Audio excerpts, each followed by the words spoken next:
So before kasi as in, sobrang dami kong acnes. Hindi ko alam din kung ano yung nag-trigger. Pero baka stress kasi nung time na yun, nag-work na ako. So 2 beses kasi ako nagkaroon ng acne. First is nung college ako, then second is nung nag-work na ako. Nung college ako, minimal lang naman siya, as in konti lang. Tapos mabilis siyang nawala. Tapos nung nag-work ako, ito talaga yung medyo matagal kasi inabot ng taon. Siguro dahil na rin sa stress, tapos walang exercise, then mga foods na kinakain. Tapos genes din namin kasi sa mother and sa father, may mga acne. So, yun din naman yung feeling ko na nag-trigger din. Kaya lang kasi ikaw as a person, gusto mo ding, syempre, mawala. Kasi hindi talaga komportable sa feeling ang merong acne kasi once na dadaan ka or pupunta ka sa isang lugar, as in pinagtitingin ng kanila kasi ang dami. Sobrang daming acne. So, syempre ako bilang may active acne, hahanap ako ng way kung paano mawala yun. So, kaya gumamit ako ng mga skincare na alam kong makakatulong para mawala yung mga tigyawat na meron ako nun.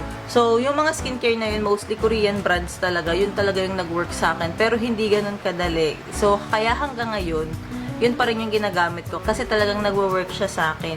And the first one, so as you can see, nakaligo na tayo. Tama na ang chika. Mag-headband lang ako. Kasi mag-skincare tayo, baka pumunta sa buhok.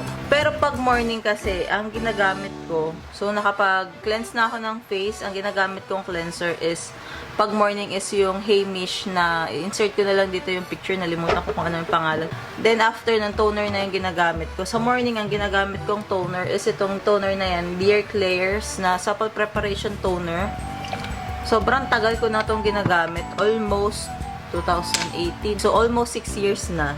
Hindi ako nagpalit ng toner, nagdagdag lang ako ng toner. Claim nito is nakaka-moisturize siya ng skin plus, alam mo yung parang nire-ready niya yung skin mo sa kasunod na step or sa kasunod na skincare na gagawin mo. So, ganun. Tapos, meron siya nung Centella Asiatica. So, Centella Asiatica kasi is, siya yung isang ingredient na nakakatulong upang, alam mo yun, yung mga pimple, ma-heal yung mga pimple, mahil yung mga sugat dyan sa skin natin. So, after toner, ang gagamitin ko naman is essence. So, gumagamit ako nitong essence day and night. So, ito yung COSRX Advanced Nail 96 Musing Power Essence. Claim nito is helps the skin lose less moist while keeping the skin smooth and healthy. So, pansin ko nung ginamit ko to, sobrang oily kasi ng skin ko.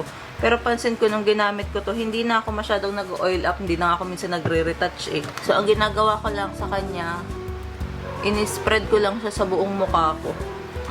Tapos, tap-tap lang. Hanggang sa ma-fully absorb na siya ng face natin. So, next step ko is gumagamit ako ng serum. Ito yung Jumisu All Day Vitamin Brightening and Balancing. Vitamin C serum to, kaya sa morning ko siya ginagamit. Kasi according sa research, magandang gamitin ang Vitamin C serum sa morning kesa sa gabi. Ang work naman ng Vitamin C serum is to brighten up yung mga dark spots, to even out skin tone. Katulad nito, mas maitim to before, pero ngayon medyo naglighten na siya. Pimple yon na hindi natuloy, napigilan ko agad kasi may ginamit akong isang product din. Actually, sa dami ng nilalagay ko, hindi ako nakakaramdam ng kahit anong lagkit kasi yung mga products na nilalagay ko is sobrang lightweight lang, hindi siya sobrang bigat sa face. Wala akong naramdaman na kahit anong lagkit. Yun nga lang talaga, nakaka-consume siya ng malaki sa oras. Laki kasi almost pag nag-skincare ako, kumakain ito ng 20 minutes sa akin.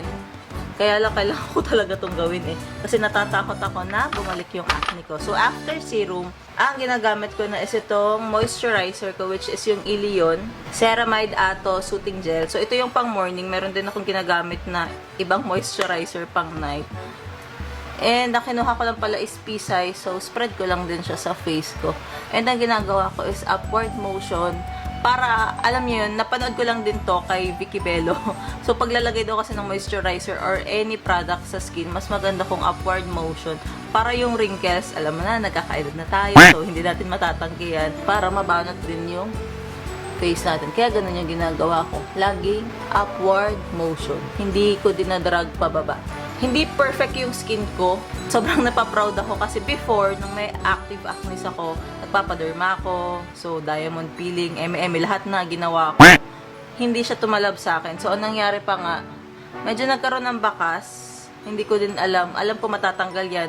May mga pampatanggal talaga nun. Kaso ayoko pa. Kasi natatakot ako baka mamaya matrigger na naman yung face ko. Kaya ang ginagawa ko, skincare na lang. Hindi ko pinababayaan. Kaya hanggang ngayon, okay pa din yung skin natin. So, after moisturizer, ito yung pinaka-last sa skincare routine ko, which is gumagamit ako ng sunscreen. Hindi to mawawala sa akin. Ever since na-discover ko ang sunscreen, hindi na nawala sa akin ang sunscreen kasi talagang napatunayan ko na ang sunscreen is nakakatulong. Para alam mo yun, may mga nakikita kasi ako sa ibang babae na merong mga itim-itim sa ganto. Hindi ko alam kung dahil ba sa araw. Minsan kasi may ginagamit din sila, astringent ba yun, kung yun ang tawag nun. Tapos hindi pa sila nagsa-sunscreen, lagi nakabilad.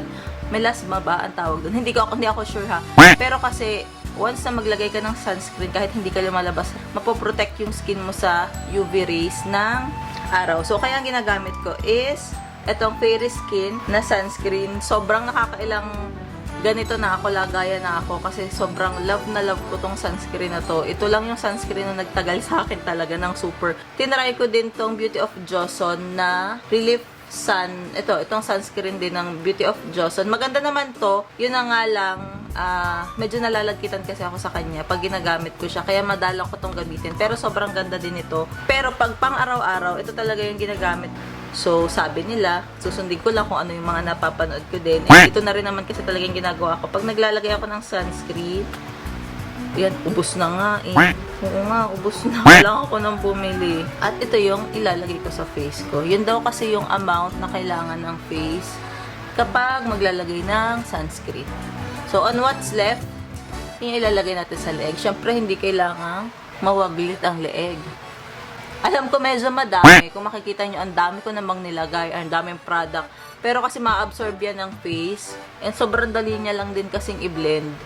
Plus, ang kagandahan pa sa sunscreen na to, hindi siya nagwa-white cast. Pwede ko siyang ipatong sa kahit foundation, tinted sunscreen. Nag-blend na siya sa face natin at sobrang dewy na ng mukha ko sa dami kong nilagay. Pero promise, hindi ito malagkit. Di ba, kahit kalalagay ko lang ng sunscreen, nag-brighten up yung face natin. So, yun lang naman ang daming nangyari, no?